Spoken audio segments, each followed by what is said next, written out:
I think about what I'm afraid of. You know, when you work with animals from the inside out, you can't help but accept all of them. You know, it's not just the cute face or the curly tongue or the tail or the color of the coat. I mean all of it. You know, like what makes this animal tick, and you love it for what it is, not for what it actually looks like. Because I've seen some of what we consider the most ugliest dogs so cute, you know, and I think about the fear, what I'm afraid of, and I think that I'm afraid of what they have learned, what I have learned from them. I'm sorry, ever losing that, ever losing that thing that gives you that unconditional love. And I know that you can lose it if you don't understand it. I see that with my clients. They'll come in with a problem dog, talk to me. I'll show them and tell them what needs to be done. And they do it and they get the results and they have that glow. It's like, oh my gosh, this is it. I've had this dog all these years and this feeling.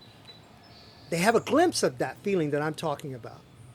And then they lose it because of life, because of who they are, you know, not being able to stay repetitiously on this thing because they try to control it. You know, it's kind of like a relationship between two people. You end up loving that person, and rather than just learning how to observe it, we try to control it. We want all of it. We want more love, you know, and it's elusive. It goes away from you. And so, with me, to love an animal from the inside out, meaning to love the ability to observe it for what it is without trying to control it, but trying to understand it. That unconditional feeling that most people will have once they talk with me and they lose it and go back is the thing that I most fear, because all of the things that I've ever done in my life, everything that I've ever purchased, that I ever wanted materialistically, has never compared to that unconditional feeling that I have with working with these animals. And so I just think about that because I'm human. Man, what if you could lose this? Because I've seen people get things all their life and then they lose it because that same energy that it took to get it, to want it, to need it, it's so elusive that they let it go, you know? And so I want to say to people that it is understanding what I have to do, even understanding that fear of losing it, which I don't feel that I will, but sometimes I think about that, you know, that focusing too much on it, you know, without just letting it happen. We have to be in the moment all the time. And I have found that the human being spends a lot of time in the past and too much time in the future and not enough time in the present. And you get caught if you do that.